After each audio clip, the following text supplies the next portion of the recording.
हर भगाव तार डोज भर मार के कमरिया में दर्द राजा हमारा उखाड़ के नई हर भगाव तार डोज भर मार के कमरिया में दर्द राजा नई हर भगाव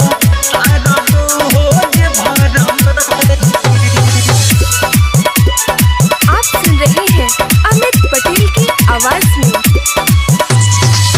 देखनी मोहब्बत तोहार देखले प्यार हो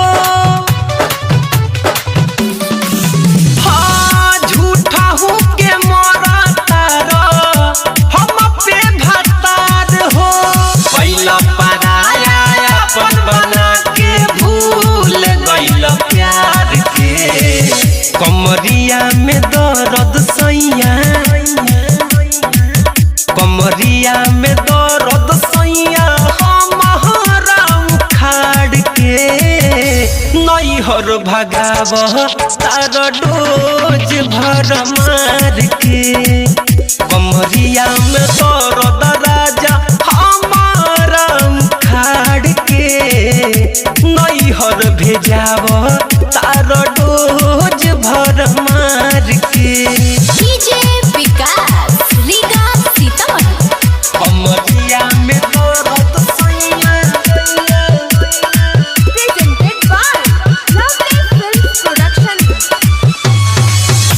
सबका से ज्यादा तोहके करत रहनी प्यार हो हाँ तब नहीं अपन भैला पियाऊ हमार हो जातानी सैया खुश रह हम के विसार के कमरिया में दर्द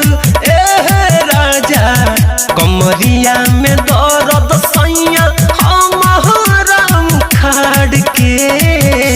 नई हर भगाव तारहीक भर मार के कमरिया में दर्द राजा दे के नई हर भगाव